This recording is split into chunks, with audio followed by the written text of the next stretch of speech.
You're now listening to the Wandering Buffalo podcast with your hosts, Andrew Chang and Justin Godwin.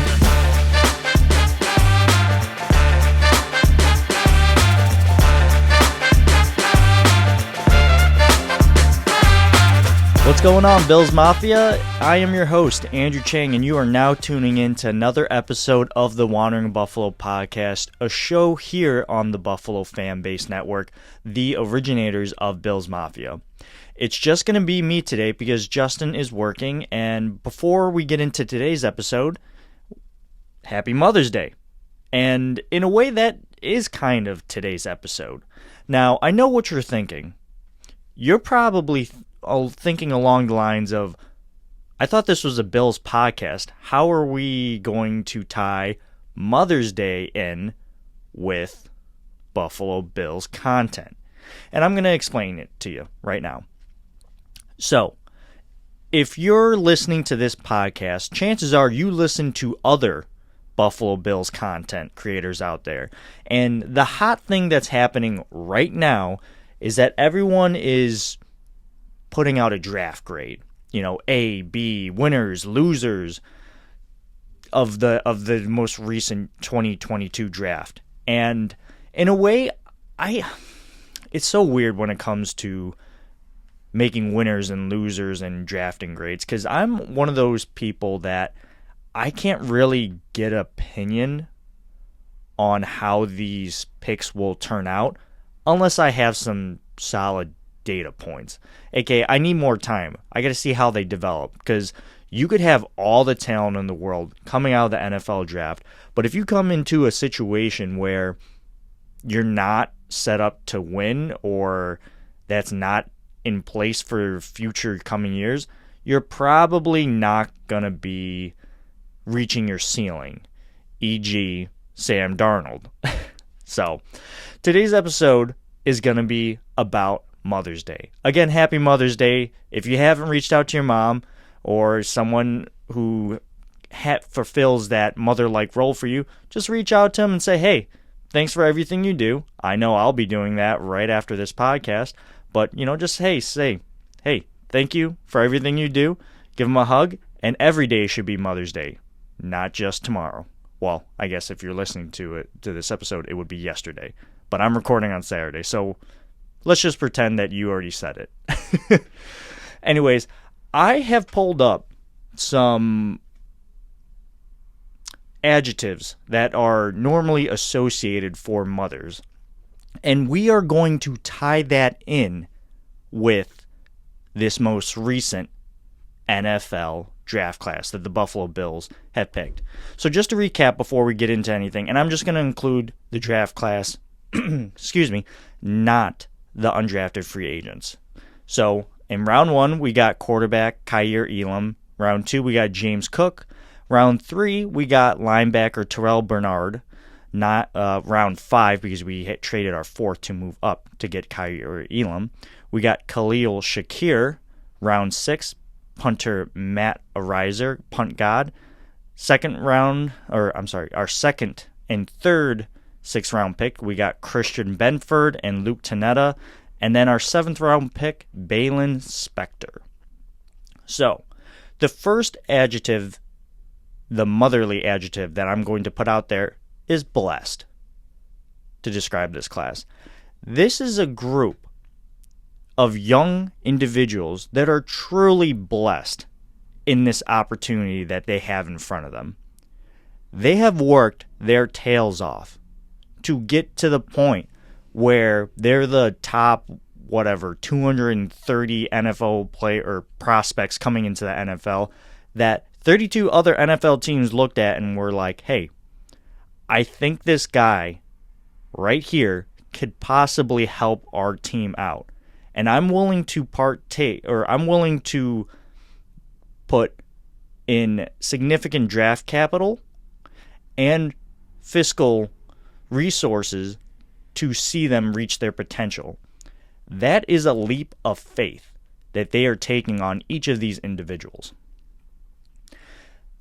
Owners, GMs, coaches truly think that everyone that they pick in this round has an opportunity to help their team in some way, some form. Might not be today, might not be tomorrow, but regardless, they think that they can help their team. And if it was me, I would personally feel blessed. And I'm not a religious man, but I would truly feel humbled and to have this opportunity. And you see how some of these players react when they get drafted. They cry, they go through that crazy wave of excitement, happiness, and then they cry, and it's like the reverse stages of grief, but it's like awesome. It's all awesome, really, and it's all coming from a great place, so that's pretty cool. Let's move on to the second adjective here, and it's hardworking. The second adjective, again, for motherly adjective that I'm going to use to describe this class is hardworking. Everyone in this class better be ready to work. Okay? That's not saying that they haven't worked hard to get to this point. As I just mentioned, they really have. But they need to put their act together. The jump from college to the NFL is very, very big. That's not to say that the jump from high school to college isn't big, but the NFL is the cream of the crop. You come out of college being an okay player, that's probably not gonna get you on an NFL roster. Maybe a practice squad, but if you're okay in college, you're probably not even gonna get drafted. So all the mothers and parent-like figures for these NFL prospects are whispering in their ears, hey, you got to go to work. Everything that you did before, that's great and all, but this is the NFL. You better take that work ethic that I taught you and you better put it into gear and start working hard. Like really, really hard. And for me personally, I was never blessed, obviously, to... Well, I guess I never tried, but I never tried to do sports after high school. Could I have done it? Maybe. I don't know. I never tried. So I'm going to go on a limb here and say probably not. I probably wouldn't have made any team, but a guy can dream, and hindsight's 20/20. But I would say in terms of academics, I knew when I went from high school to college, I was like, okay, this is going to be a bigger jump, and it was.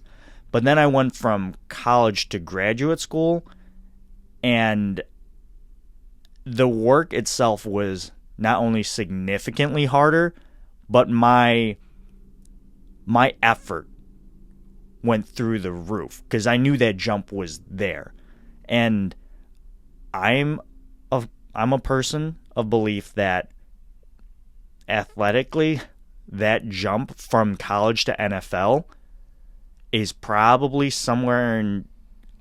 Honestly, it's probably a lot harder because it's more of an elite group of people competing for your job.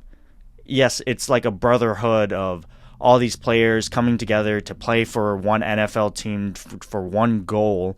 But at the end of the day, if you're not putting in the work, it will show and you will quickly be bounced and lose out on that opportunity. So they got to put together the work and start doing things to get results. Otherwise, they'll quickly find themselves on the street. You remember there, Carlos Williams? We all thought he was the man. Didn't have the work ethic. Didn't put in the time. Wasn't hardworking. Got cut. Stuck on with the Steelers practice squad. Got cut. Done. Didn't even make it to his second year, really. Because he didn't have the work ethic. And with this draft class, we need that. We're going to take a quick break. Stick around. We'll be right back. Hey, this is Bills Vader. Now back to the show. Welcome back, everyone. We're going to wrap up today's episode. And again, happy Mother's Day. And we are going to talk about the third motherly adjective here, and that is going to be protective. And mothers are very protective of their children, and that's, my mom is super, super protective of me when I was younger. But now, she's like, all right, you want to make a mistake, go out there and figure it out on your own. And thank you, Mom, for doing that, because it helped me grow exponentially.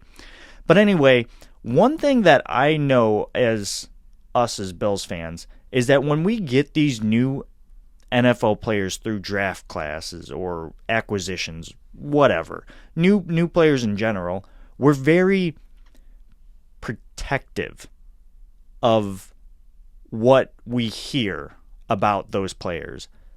Like, for example, let's talk about Zach Moss. Zach Moss, when he was coming out, everyone was so happy for him. And we were like, dude, this guy is going to be the man. He's going to literally be the perfect complement to Devin Singletary. And it hasn't really gone that way. And there's injuries that has kind of held him back. But you see some people who kind of go at Zach Moss, and there's a group of Bills fans out there that will advocate for him and be protective. Same thing's going to happen for this draft class. If they make mistakes, the rookie mistakes, as some people like to call them, us as Bills fans, we're going to be protective of them, defend them. That's not to say that the mistake didn't happen. Oh, 1,000% it happened. Think about like Tremaine Edmonds too. One of the most polarizing topics here in Bills Mafia in terms of discussion. He's going into his 5th year and people are still protective of him. And honestly, I love Tremaine Edmonds. I get why people are very critical and protective of him. So that's literally going to be the same thing with this NFL draft class that we just got. With Kaiir Elam, James Cook, Bernard, Shakir, Ariza, Benford, Tenuta, Spector. Even if some of those individuals don't make the team, we're still going to be protective of them. And Brandon Beane's going to want those draft picks to stick around on the practice squad. We saw last year that some of those players who made it to the practice squad couldn't crack the 53-man roster, got snatched up. We don't want that. We want our guys. Brandon Beane selected those guys to play a role on this team and to play meaningful backup roles. Didn't happen. And we were hurt when some of our guys got snatched up, like Rashad Wildgoose. I know I was. I was like, man, the guy with the best name in last year's draft, we had him on our practice squad, and now he's gone. Damn. But in all seriousness, we as Bills fans really, really love to be protective of our Buffalo Bills, and we should. We have pride when it comes to what this regime has done. Think about like how poorly those past regimes have done. Not to give a knock on a guy like E.J. Manuel, but this draft was not good. That draft with E.J. Manuel was not good. We reached very, very hard for a quarterback that we probably could have gotten in the second round. I do not believe with every cell in my body that Brandon Beane would have done that if he was in that place. No. Brandon Beane is a smarter man than that. Way smarter. Let's move on to the last adjective here, and then I'll get out of here. It's a very short episode, I know, but hey, it's Mother's Day. I gotta go do stuff with my mom. She's only off one day out of the week, so I gotta make it count. And this last section here is gonna sound a little I almost want to say redundant, but in a way it's not. You can be the deciders of that. But the last adjectives are patient, supportive, and understanding. And in a way, this might sound redundant because I've kind of already mentioned this, but we have to be patient with this NFL class. These are good NFL players coming out, but they're rookies. They have to learn the scheme. They have to earn the right for that to wear that logo on the side of their head. You guys remember Dawson Knox? We had to be super patient with a guy like him. Last year was his breakout year. We might have to wait for something similar. Maybe not as long as 3 years, but some impact or return on investments with some of these picks might not be immediate. And for that, some of us Bills Mafia wants the results right now. And I get it. We are in a Super Bowl window. We want things to happen right now. I want things to happen right now.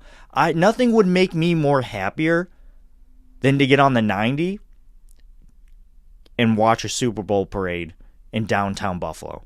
That would make me so happy. But we have to be patient. We have to be patient. Brandon Beane has shown nothing but the ability to put together a Super Bowl worthy team. And that's not to say this draft class isn't going to help right away, but it might take some time, and that's okay. We need to be supportive of this group as well. This group, is coming out raw. And if they make mistakes, we shouldn't jump down their throats and say, like, you know what? You're not cut out to be on the Buffalo Bills because you missed that tackle or you misheard the play and it led to a touchdown or a scoring play. Yeah, that sucks. But that's learning. You got to learn from your mistakes here. And with that makes us better understand these players. Better understand who they are as people. You saw Kaiir Elam at the Combine interview pull out a notebook.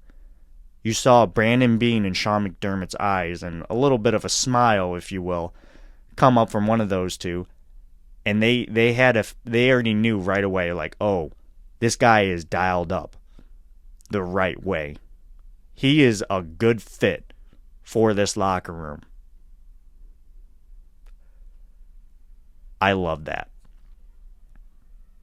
And in a way, all these other picks, the Bills wouldn't have picked them if they didn't have an inkling or any little bit of an indicator to understand that they are a good fit for this team. And with that, that's going to wrap it up for today's episode. I know it was a little bit of a short one. I get it. And I went on a little bit of a ramble, but hey, it's Mother's Day. I don't have my co-host here. He's out working. He's got to do stuff with his mom and stuff anyway. So kind of a weird week, but I figured it would be a good spin. You know, everyone's talking about winners, losers. Let's talk about moms out here and what best describes moms. So, like I said, you can find us on most social media and podcasting platforms, and even on YouTube by searching up the Wandering Buffalo Podcast. You can find me by searching up Two Changs, my co-host Justin Goddard by searching up JGods22. That's going to do it for today's episode. Make sure to shout out to all the moms out there, real quick again. Make sure to like, comment, subscribe, and review our podcast. And as always, go moms and go Bills.